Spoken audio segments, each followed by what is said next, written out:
महिला सशक्तिकरण की बात करने वाले, महिलाओं को इंसाफ दिलाने वाले, महिलाओं के एम्पावरमेंट की, उनकी तहफ़्फ़ुज़, उनकी सिक्योरिटी की बात करने वाले, लंबी लंबी हाँकने और फेंकने वाले, आज एक महिला को, जिसने अपने गर्भ में मासूम को खोया, जिसने अपने 7 सदस्यों को, परिवार के लोगों को अपने सामने कत्ल होते हुए देखा, जिसने अपनी माँ की और अपनी इज़्ज़त को, आबरू को तार तार होते देखा, आज उसके साथ क्या इंसाफ हुआ है, ये पूरा भारत सवाल पूछ रहा है।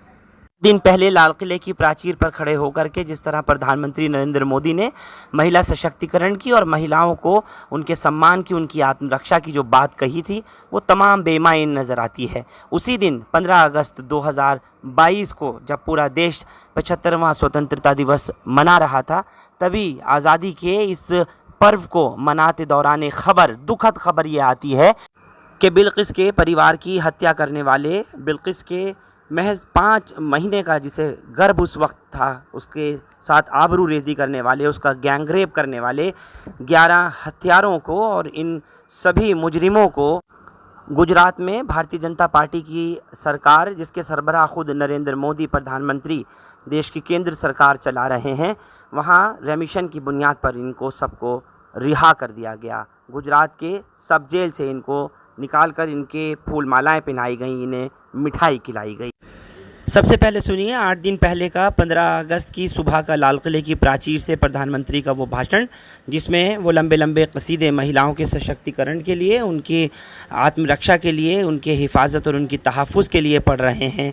एक बार सुनिए प्रधानमंत्री के उन प्रलोभनों को और उसके बाद फिर ये देखिए कि किस किस ने इसमें क्या कुछ कहा। हालांकि हमारे देश का मीडिया इस वक्त पूरी तरह मुँह में दही जमाया हुआ है। मैं लाल किले से मेरी एक पीड़ा और कहना चाहता हूँ, ये दर्द में कहे बिना नहीं रह सकता। मैं जानता हूँ कि शायद लाल किले का विषय नहीं हो सकता, लेकिन मेरे भीतर का दर्द मैं कहाँ कहूँगा। हमारे अंदर एक ऐसी विकृति आई है, हमारी बोलचाल में, हमारे व्यवहार में, हमारे कुछ शब्दों में। हम नारी का अपमान करते हैं। क्या हम स्वभाव से, संस्कार से, रोजमर्रा की जिंदगी में नारी को अपमानित करने वाली हर बात से मुक्ति का संकल्प ले सकते हैं?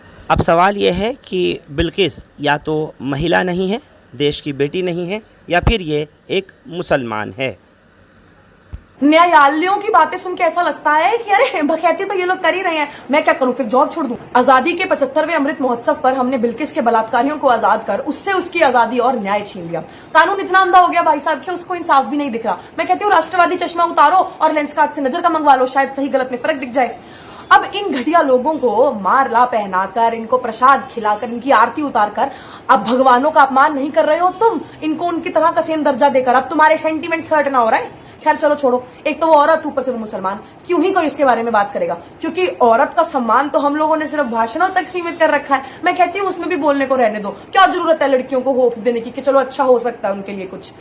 वो अगर तुम बलात्कारी हो, बेशरम हो, बेहुदा हो, बेगैरत हो, बेहया हो तो मुबारक हो, ब वाली पार्टी के लिए भी तुम लोग एलिजिबल हो। अब वैसे तो इस पार्टी के लोगों में ना हिम्मत है, ना गूदा और ना ही फैक्ट्स कि वो किसी अन्याय के अगेंस्ट अपनी आवाज उठा सके, मगर इनके एक चिराग ने जब अपना मुंह खोला भी तो गोबर बक्का हगेगा ही।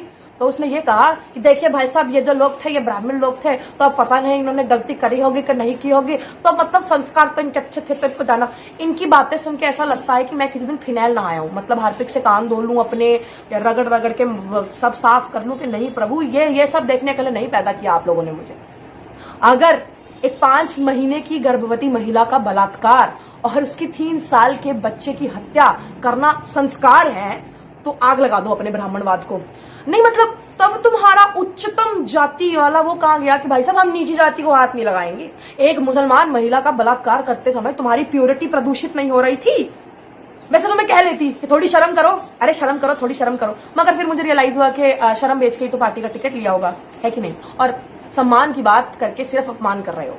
नहीं, अपना नहीं, हमारा आपका अपमान, मतलब चलो खैर छोड़ो। गुजरात में 11 हिंदुओं ने एक गर्भवती मुस्लिम महिला बिल्किस बानो का गैंगरेप किया। उसकी मां के साथ भी बलात्कार किया गया। घर के 7 लोगों को मौत के घाट उतार दिया गया। दोषियों को उम्र कैद की सजा दी गई। लेकिन गुजरात सरकार ने सभी जघन्य हत्यारों और बलात्कारियों को जेल से रिहा कर दिया। पूछा गया क्यों छोड़ दिया गया? इस पर दरिंदों को छोड़ने वाली कमेटी में मौजूद भारतीय जनता पार्टी के गोधरा के विधायक सीके राहुल जी कहते हैं, रेपिस्ट ब्राह्मण हैं, उनके अच्छे संस्कार हैं। वाह। ब्राह्मण लोग थे और वैसे भी ब्राह्मण के जो कुछ है उसके संस्कार भी बड़ा अच्छा था। इस पर भारत देश के मेन स्ट्रीम मीडिया, जिसे गोदी मीडिया कहते हैं, वहां सन्नाटा है। दिन भर बकर बकर करने वाली एक भी महिला एंकर ये नहीं बोल पाई कि ये गलत हुआ। गुजरात में दिन दहाड़े हत्या और बलात्कारियों को छोड़ दिया गया। महिला राष्ट्रपति से कोई मतलब नहीं, सत्ता पक्ष की एक भी महिला सांसद से कोई मतलब नहीं। गुजरात में चुनाव होने हैं, मुसलमान पीड़ित औरत है, अपर कास्ट अपराधी है, वोट कॉम्बिनेशन ठीक बैठेगा, बस कर दिया गया। जैसे ये सारे महान विभूतियां 14 बरस बाद जेल से बाहर निकले, उनका तिलक चंदन लगाकर स्वागत किया गया। जैसे ये बलात्कार करके नहीं, हत्या करके नहीं, आजादी की लड़ाई लड़कर जेल गए थे और आजादी के अमृत महोत्सव में बाहर निकले हैं। ये मैडम पहले कहती थी तमाशा नहीं देखेंगी, लेकिन आज मुंह में दही जमाए बैठी हैं कि अगर एक 5 साल की बच्ची का बलात्कार होता है तो चुपचाप बैठकर ये हाउस तमाशा नहीं देखेगा।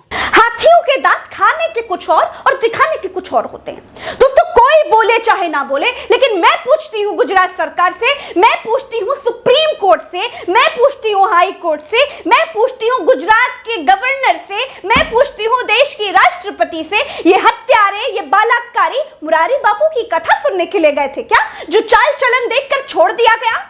आजादी के अमृत महोत्सव का क्या मतलब है? बलात्कारी ब्राह्मण है ये बताकर छोड़ दिया जाएगा? जिन लोगों ने गर्भवती महिला का गैंगरेप किया, उसकी मां का गैंगरेप किया, सारी महिलाओं का गैंगरेप किया, परिवार के साथ लोगों की हत्या कर दी, ऐसे लोगों के भीतर कौन सी अदालत को, कौन सी सरकार को, कौन से कोर्ट को मासूमियत दिख सकती है भाई? भारत देश की ज्यादातर पावर में बैठी महिलाएं गुलाम हो चुकी हैं। ज्यादातर ने अपनी आत्माएं बेच खाई है। लेकिन हिंदू हो या मुसलमान हो, अगर अन्याय होगा तो मैं प्रज्ञा मिश्रा कभी खामोश नहीं बैठूंगी। और इसीलिए मैंने आज तक किसी गोदी मीडिया और गैर गोदी मीडिया वाले किसी भी चैनल में नौकरी नहीं की, क्योंकि मुझे मालूम है कि जब बोलने का समय आएगा ना तो सबको साफ सूझ जाएगा। इन गूंगों बहरों की बस्ती में मुझे ही चिल्लाना पड़ेगा। बिल्किस बानो को सिर्फ मुसलमान होने के चश्मे से मत देखिए, ये एक इंसाफ का मुद्दा है। शर्म आती है मुझे ये कहने में कि सबसे ज्यादा बेटी बेटी बेटी बेटी करने वालों का देश एक मुस्लिम बेटी के साथ हो रहे अन्याय के खिलाफ बिल्कुल चुपचाप खड़ा है। ये वही भारत देश है जो दिल्ली में निर्भया के लिए सड़कों पर उतर गया था। एक मुस्लिम औरत के साथ हो रहे अन्याय के खिलाफ जो भारतवासी न बोल पाए, उसे चूड़ियां पहन लेनी चाहिए, सिर पर पल्लू डालकर चूल्हा चौका संभाल लेना चाहिए। हिंदू मुसलमान में बढ़कर यह समाज नपुंसक हो चुका है और धिक्कार है मुझे ऐसे समाज पर जिसने पार्टियों का पट्टा पहन लिया हो और धर्म का चश्मा लगा लिया हो। और धिक्कार है ऐसी पढ़ी लिखी महिलाओं पर, ऐसी एंकरों पर जिन्होंने सरकारी बोटी मुंह में दबा रखी है। आज मैं आपको बिल्किस बानो की कहानी सुनाऊंगी, जो सीबीआई ने अपनी चार्जशीट में लिखा था वो बताऊंगी। अपने आप को महान कहने वालों, अगर हिम्मत हो ना तो सुनना। आज नामर्दों की भीड़ को मैं एक बेटी को रौंदने और नोचने का किस्सा सुनाने जा रही हूँ। 27 फरवरी 2002 को नरेंद्र मोदी के गुजरात में दंगे भड़क उठे। दंगाइयों से बचने के लिए बिल्किस बानो गोद में 3 साल की एक मासूम सी बेटी और गर्भ में 5 महीने का बच्चा लेकर घर के 15 लोगों के साथ गांव से भाग निकली। बकरीद का दिन था, आसपास के सारे घर जल रहे थे। छिपते छिपाते जान बचाते 3 मार्च 2002 को बिल्किस का परिवार छप्परवार गांव पहुंचा और खेतों में छिप गया। खेत में बिल्किस और उसके पूरे परिवार पर हमला हो गया।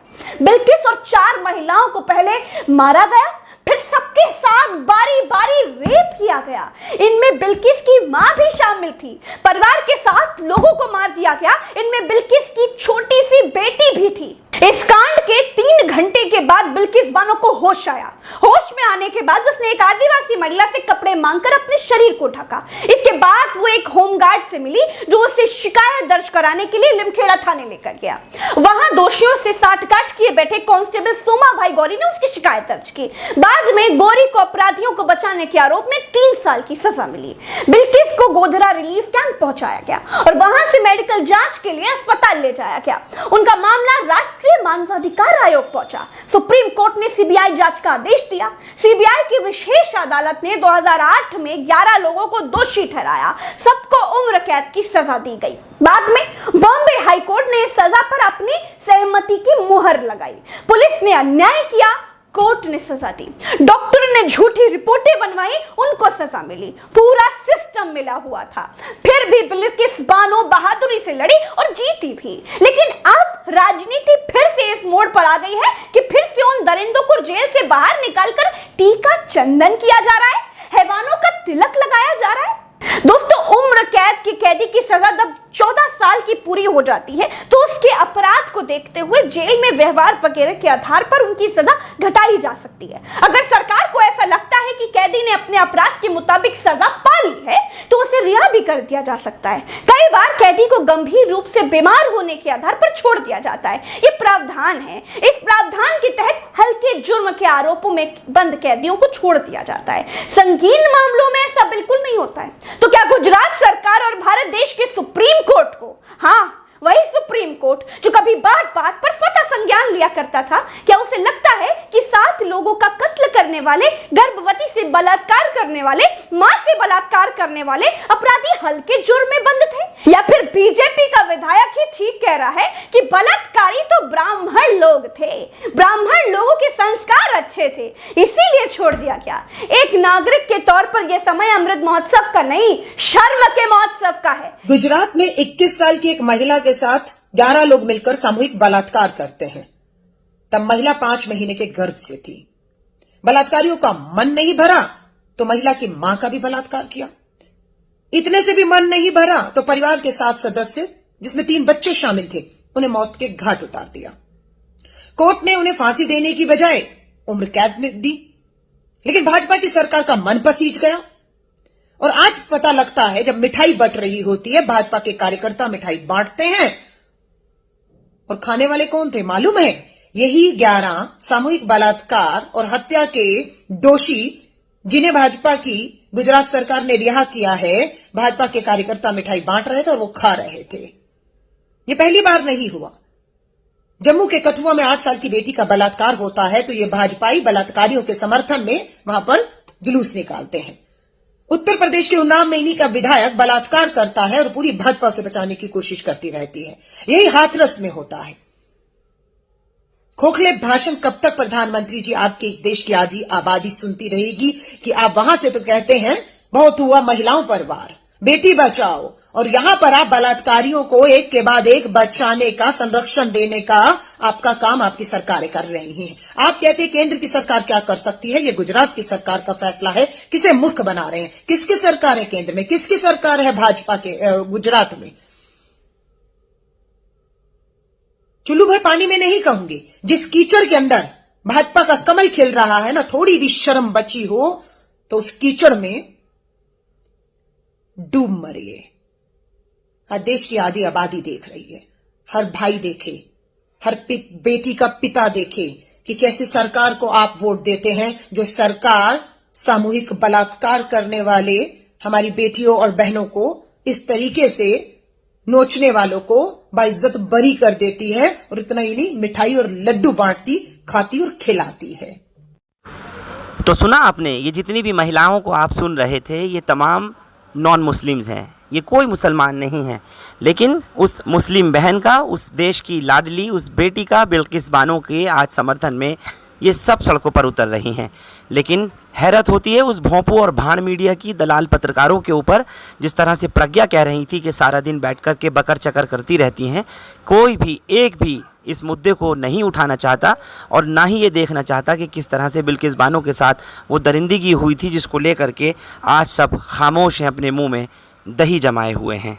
आप लोग हमारे साथ इस खबर पर जुड़े, आप सबका बहुत शुक्रिया। हिंदुस्तान लाइव फरहान याहिया यूट्यूब पर सब्सक्राइब कर सकते हैं और क्लिक कर सकते हैं बेल आइकन हमारी खबर की पहली नोटिफिकेशन के लिए। फेसबुक पर हमारा page Hindustan live Farhan Yahya follow और लाइक कर सकते हैं। बहुत बहुत शुक्रिया। Thank you for now. जाते जाते बस यही कहूँगा कि उसके घर देर है, अंधेर नहीं है।